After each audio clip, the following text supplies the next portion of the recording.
Loki is not an easy character to remove from Norse mythology. When it comes to the storytelling devices of the 9th and 10th century Vikings, Loki was a primary one, as the god of mischief's lust for conflict was often used as the tool to shake up the natural order of things. Loki's actions were responsible for the feuds and even deaths of many gods and giants, creation of the cosmos' greatest monsters, and is seen leading the charge against the gods of Asgard during the final battle at the end of everything, Ragnarok. The etymology of his name points to the Germanic word lok, which denoted things to do with loops, like knots or locks. He is the character that tangles plots and complicates relationships. Renowned master of Norse myths, Kevin Crossley Holland, writes that without the exciting, unstable, flawed figure of Loki, there could be no change in the fixed order of things, no quickening pulse, and no Ragnarok. Loki is the catalyst for change in Norse mythology, and so any attempt to remove him from the stories would require an enormous amount of rerouting of the events to cover up the holes left in his absence. And yet, this is exactly what the writing team over at Santa Monica Studios have managed to achieve in their original Norse-based adventure colossus, God of War. Look at that! It's Thor! Thor, god of thunder. That's right! I never thought you listened when Mother spoke of the gods. I seldom did. God of War's story follows Kratos, an ex-general demigod from Sparta, and his son Atreus, as they take the ashes of Kratos' late wife and mother to Atreus, Faye, to the highest peak in all the realms. This is incredible! The journey pushes and pulls the two all across the cosmology of Norse myth, where they encounter almost the entire pantheon of Norse characters. It's the World Serpent. He's so much bigger than I imagined. But while there is a special emphasis placed on the discovery and retelling of these ancient Norse stories, the myths are being sent off in directions different to the source material. And this is because the character of Loki has been completely removed from the mythology, leaving no trace or mention of him anywhere throughout the story. That is, until the very end. All these drawings. This is our story. At the end of the journey, in the great twist before the credits roll, Atreus learns for the first time the name given to him by Faye, his mother. I guess there's just one thing I don't understand. My name on the wall. The giants called me... Loki? Loki. This moment, being the first and only time the name Loki is used throughout the journey, suddenly highlights the removal of it in the story. Because Loki is only a child in God of War, the comings and goings of adult Loki from the myths are naturally non-existent yet, and this leaves sizable holes in the architecture of the mythology. And yet, this new mythology doesn't collapse, and this is because the God of War team filled the gaps with myths that have been reinvented to accommodate for Loki's removal. But the God of War writers don't just fill the gaps and walk away. When comparing these reinvented myths with the original texts, we begin to see that the writers are actively using this reinvented mythology to help them land a much larger story goal. You were just an animal! It's a long and twisted thread full of knots and loopholes, but by untangling God of War's mythological tapestry, You will never change! we see the full picture.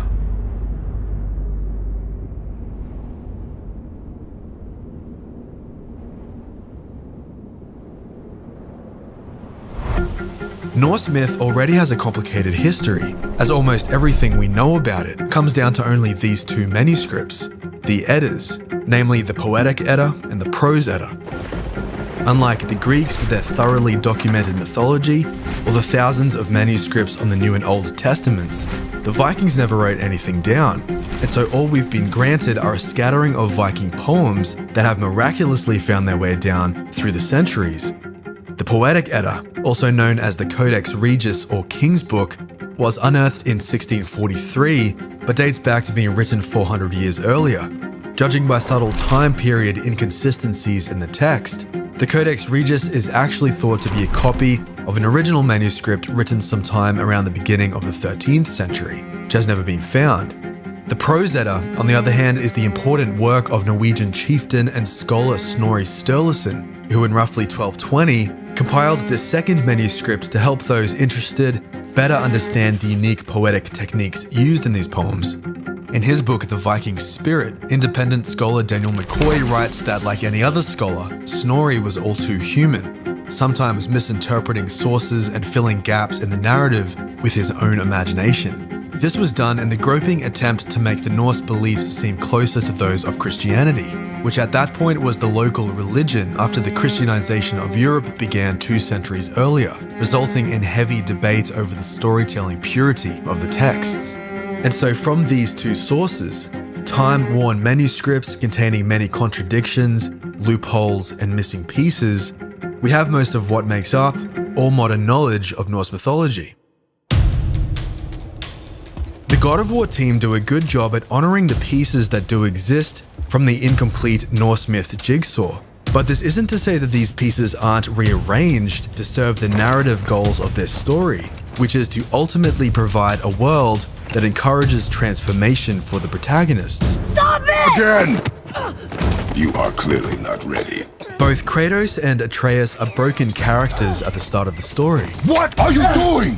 Now his guard is up. Much like the Eddas, Kratos has a complicated and damaged history, and this secret past manifests into parenting philosophies that grate against Atreus' natural posture for compassion. I can't. But for better or worse, these two opposing forces of pride and compassion slowly begin to crack the other. You were teaching him how to be a god, and he was kind of, in turn, teaching Kratos how to be a human being.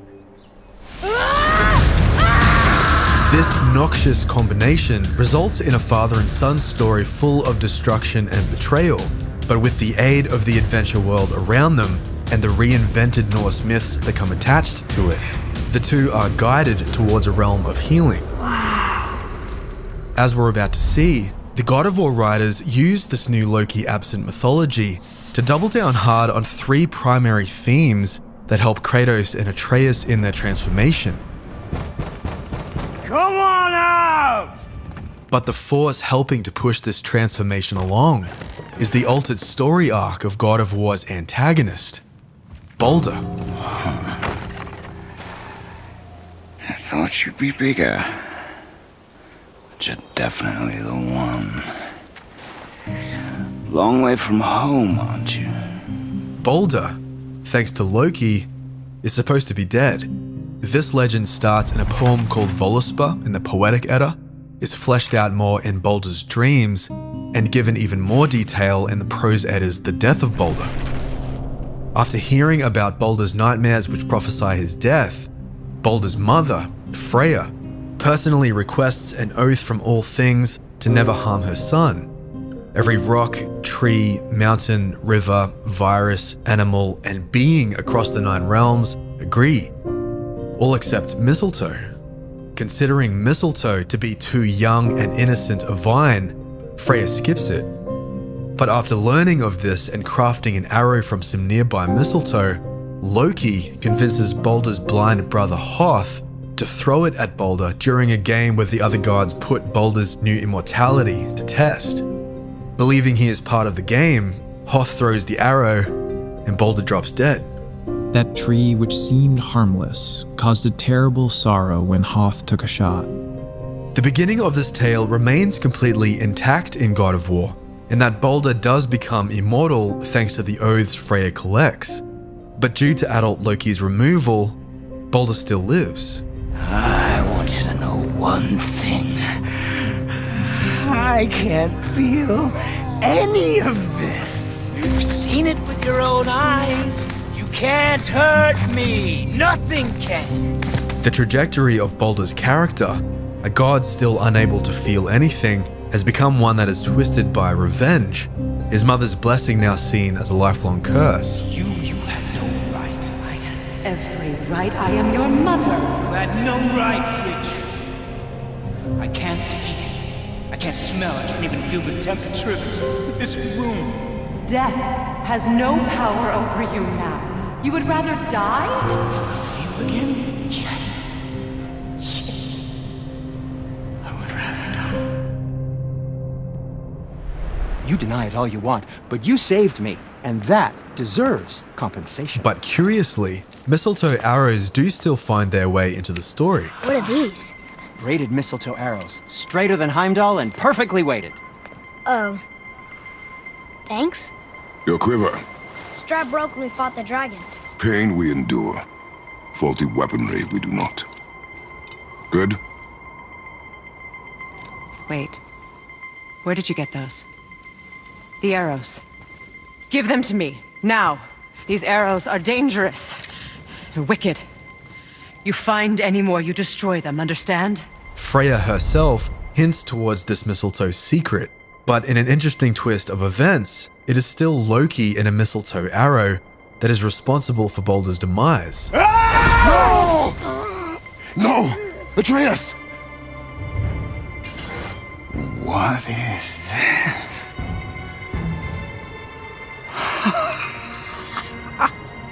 I can feel this. I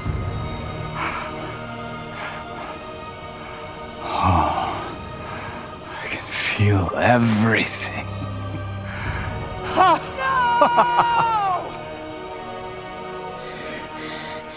He's vulnerable now?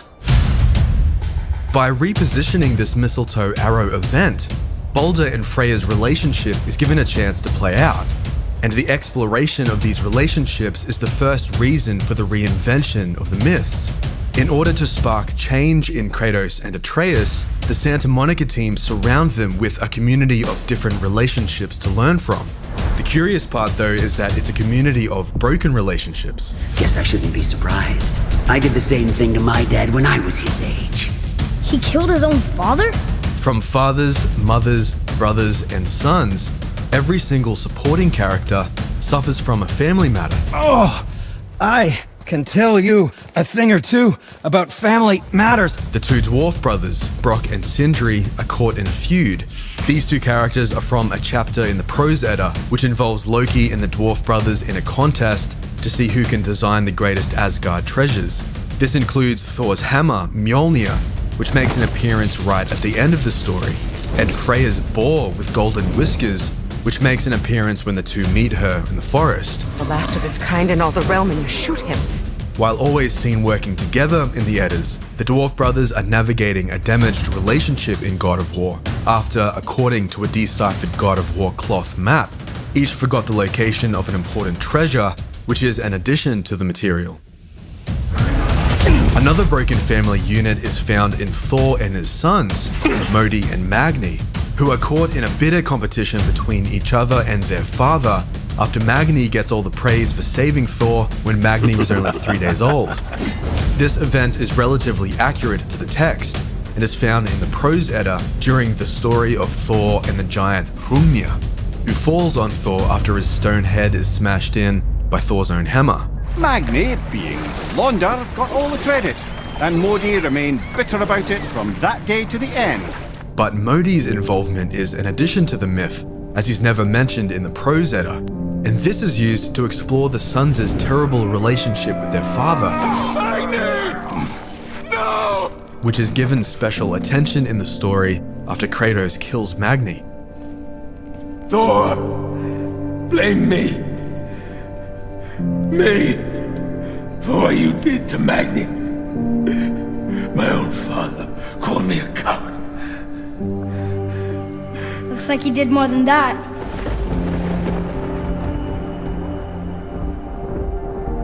For Kratos, all of these broken family events are designed to help him find his true north when it comes to being both a decent parent and a human being. It's like being fed bad food to remind us why we want good food. Pretend to be everything you are not. Teacher, husband, father. But there is one unavoidable truth you will never escape. You cannot change.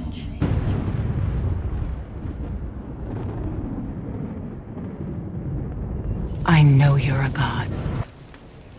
Not of this realm, but there's no mistaking it. He doesn't know, does he? About your true nature, or his own? The lie that Kratos believes is that controlling the truth is a strength. But just like how Freya's overprotection backfires on her relationship with Baldur, Kratos' attempt at withholding the truth that both he and Atreus are gods slowly begins to unravel the further the two push into the adventure. Atreus. Kratos' withholding of the truth begins to bleed into the physical world, becoming a poison that infects Atreus from the inside out. What is happening to him? I've seen it in mortals that some conflict of the mind expresses itself as an ailment of the body. Never in a god, but a god believing himself mortal. I can only imagine. At this point, Kratos is faced with his first real emotional trial, as he comes face to face with the realization that the only way to save his son is by letting the truth free. I can break the fever, but to heal... He must know the truth of what he is. Yes. It is not so simple. The second theme in God of War is one that hangs like a cloud over Kratos' battle with the truth. And again, the writers use Loki's removal to summon this theme up to the surface for everyone to see. It's Skathi. Mother liked her. The great huntress. The best example of this is the story Mimir retells regarding the shape-shifting giant Thiazi and his daughter Skathi. According to the Prose Edda, Loki was blackmailed by Thiazi in his eagle form into bringing him the goddess Ithune and her apples of youth. But through Loki's trickery, leads Thiazi into Asgard, where he's killed by the gods with fire. The holy gods soon built the fire. They shaved off kindlings and the giant was scorched. Seeking revenge for her father's death, Skathi storms into Asgard. But as a sign of goodwill, Odin grants her 2 wishes before placing the eyes of her father in the heavens to shine like stars until Ragnarok. But without adult Loki in existence, this event in God of War plays out very differently. After Odin's marriage proposal to Skathi is refused, he tricks her into killing an eagle rumored to be hunting for Ithune and her apples. Excited to prove her incredible hunting abilities, Skathi finds and shoots the eagle. When she collected her quarry, she found no eagle at all. But her own father, poor Thiazi, slain by his own daughter. This reinvention is used to drive home the second theme that cycles around again and again. Not just in this God of War story, but in the entire series of stories. A child who kills their parent. The cycle ends here. This theme plays directly into Kratos' complicated history of killing his own father Zeus, which is replayed later in a vision for both protagonists as a reminder of the decisions Kratos is trying to leave behind. Come on, we gotta go! You saw. This family cycle of betrayal, also known as the cycle of patricide, is a family curse that passes down from father to son, beginning all the way back at Kratos' grandfather, Kronos, who, according to Greek mythology, betrayed his own father, Uranus, who then cursed his entire family line to follow in the same fate. She was overcome with grief and shame. For there is nothing nature so reviles as a child who kills their parent. Kratos comes from a history where compassion is seen as a weakness, and this is why he rejects Atreus.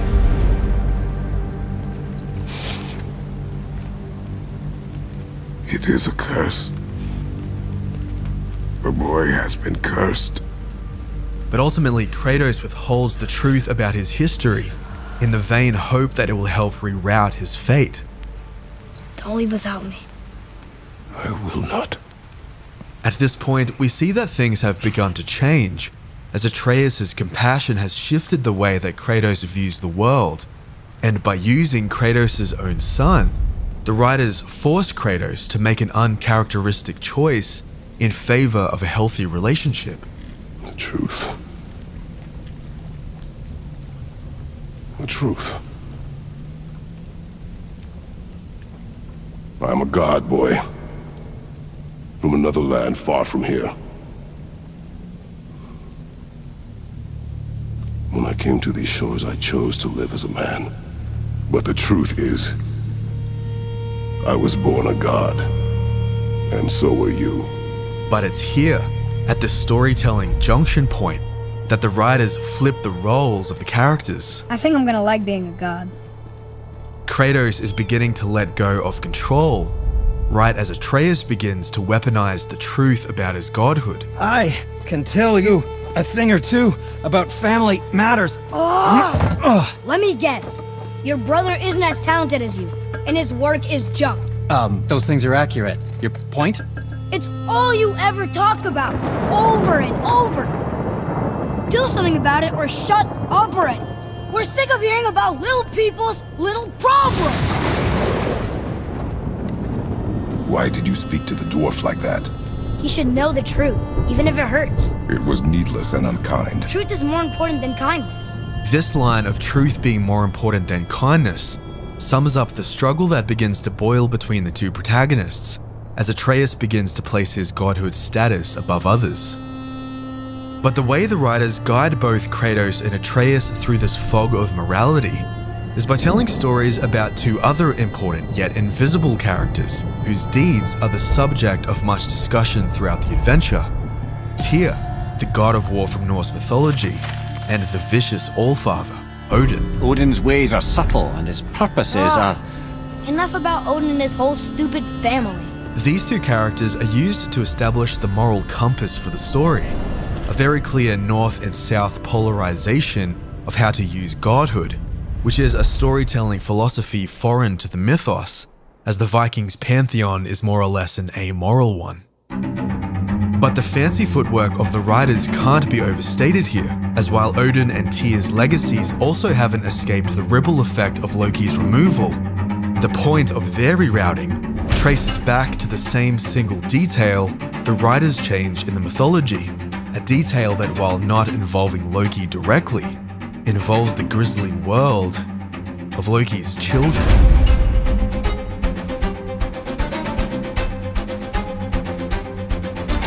In Norse myth, Loki is the father and mother of many monster children, and most of them appear in God of War, but at varying degrees of importance. On the Jormungandr shrine, Loki's entire family appears here in the oldest Viking rune alphabet, Elder Futhark, including Loki himself, next to his wife Angrboda, followed by their 3 children, the first being Hel, the half-girl, half-corpse child, who in the myths is sent by Odin to watch over the realm of the same name, and the second being Jormungandr, the Midgard serpent, who is very much physically present in God of War, thanks to being sent back in time during his cosmic battle with Thor during Ragnarok, which is an addition to the myths. What else did the serpent tell you when you spoke? Kinda sounded important. I'm sure it's nothing. He just said the boy seemed familiar to him. Me?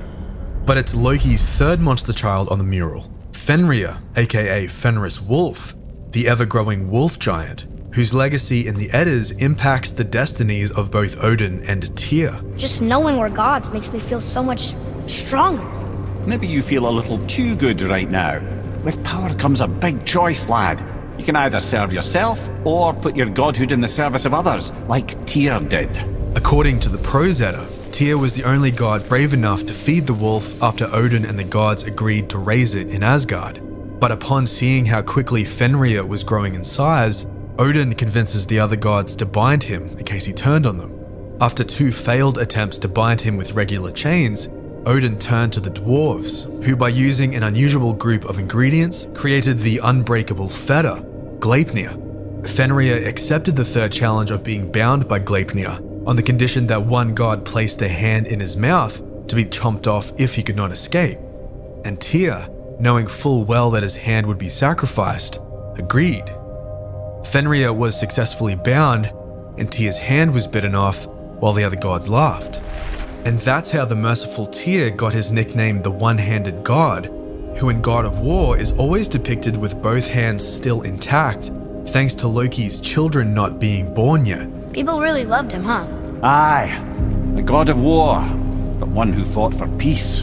But the God of War writers still harness Tyr's merciful nature to design a new legacy that shines like a lighthouse in the darkness for both Kratos and Atreus. On the Jormungandr mural, Tyr is seen positioned in the center, surrounded by the Midgard serpent, the 9 realms, and some runes. The 4 runes that surround Tyr translate into mercy, truth, peace, and unity, And it's these 4 pillars that Tyr stands upon as he tries to unite the races and bring peace to the realms. Had a reputation for being heroic and lawful, using his power and knowledge to stop wars rather than start them. So there are good gods. Once in a moon, it's been known to happen, yes? But the reverse polarity of Tyr's open-handed nature is the controlling path of the Allfather Odin. Much like Kratos, Odin is a character trapped inside his own grisly cycles of fate, and while only ever seen as a figure riding one of Loki's other monster children, the 8-legged horse Sleipnir, Odin's foreboding presence can be felt all throughout the journey as he leaves behind trails of destruction and death on his search for ways to reroute his fate. Fate's a tricky thing, lad. And Odin's just arrogant enough to think he can get the best of it. Fate is another lie told by the gods. Nothing is written that cannot be unwritten. On that, brother, you and the Allfather may just agree. Odin attempting to change his fate is consistent with the Eddas, as the prophecies predict that it will be Fenris Wolf who brings forth Odin's ultimate doom during Ragnarok, whose role has now been replaced by the Giants in the wake of his removal. He's convinced the Giants hold the key to changing his fate when Ragnarok comes. They are the Aesir's oldest enemies, after all, and it's their army that's supposed to do him in the end. On the Jormungandr shrine, fate is predestined is spoken over all these events, and it's this idea of an unchangeable destiny that pushes Odin to use his godhood for ill, exploiting Tyr's truthful nature into gaining access to the Giants, whose entire race is then wiped out at the hands of Thor and his hammer. But of course, the idea is control. Control of the future, control of his fate. He'd control every realm of every land in every world if he could. Every potential pocket of resistance, he seeks to eliminate. He should pay for what he said about Mother. I said no. But we're gods. We can do whatever we want. What are you doing? This is a much better knife than Mother's. From Odin and Tyr, Modi and Magni, Brock and Sindri and Balder and Freya, everyone's reinvented legacies are all used as projections of what the future can look like, depending on the decisions Kratos makes here in the present.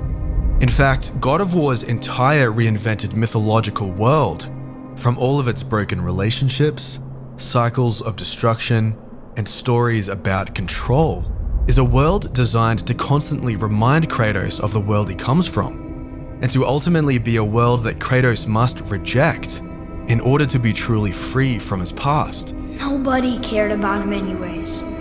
What's the difference? There are consequences to killing a god! Why? How do you know? How do you know? Watch your tone, boy. Whatever. But in order to rise above it, Kratos must look his history directly in the face. Brother, look out! And this has been the role Atreus has taken on from the very beginning, in perhaps God of War's greatest reinvention of all. While the absence of Loki is used to guide Kratos to the precipice of true inner transformation, in the end, the push that sends him over the edge is the presence of Loki through Atreus. No! You broke the gate! That was our only way to Jotunheim! Without the exciting, unstable, flawed figure of Loki, there could be no change in the fixed order of things. Let go! Calm down, boy. You are not ready for this. I am ready! Boy,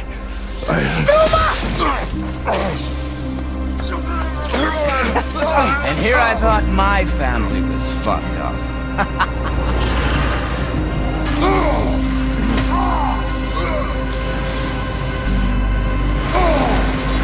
Baldur! No! What did you do?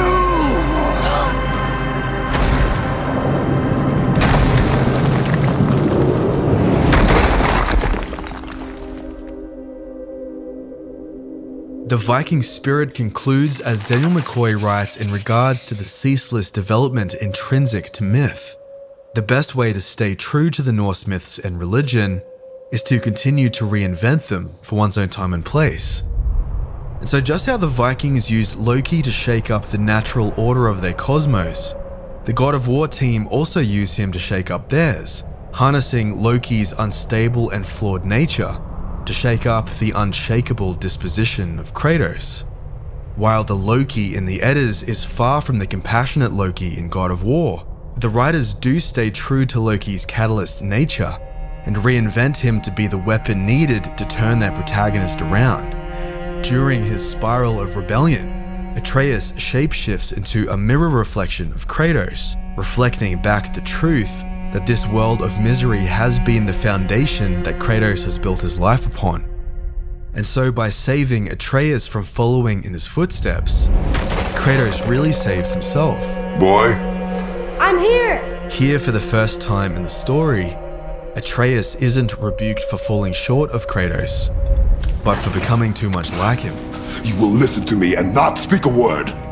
I am your father, and you, boy, are not yourself. You are too quick to temper. You are rash, insubordinate, and out of control. This will not stand. You will honor your mother and abandon this path you have chosen. It is not too late. But we're gods. We can do whatever we want. Turn away, boy. It wasn't me. I couldn't have done that. Do not dwell on those thoughts. Not here. Sure enough, before the end, both protagonists do arrive at a place of transformation, becoming a father and son team built on honesty and encouragement. We may argue. Me and Father, you and Freya, Brock and Sindri. But when we all work together, we do make a good team. And that's Tyr's test. That's why we're gonna make it to Jotunheim. Do you hear that, brother? Lad's found his equilibrium. What's that mean? He means you speak wisely, Atreus. And that is good to hear. I won't let you hurt him. No, boy. Fine. Stop! No! No! Atreus! What is this? Which all finally leads to this moment where everything they've learned is put to the test as they face Balder after he becomes mortal once more. This path you walk, vengeance, you will find no peace. I know. What? No, Father! Here at the end, we see that Balder has always been the embodiment of all three themes at once. A victim of a parent trying to control fate, who is now a force committed to continuing the cycle of destruction. Why do you even care? You could have walked away. The cycle ends here. You must be better than this.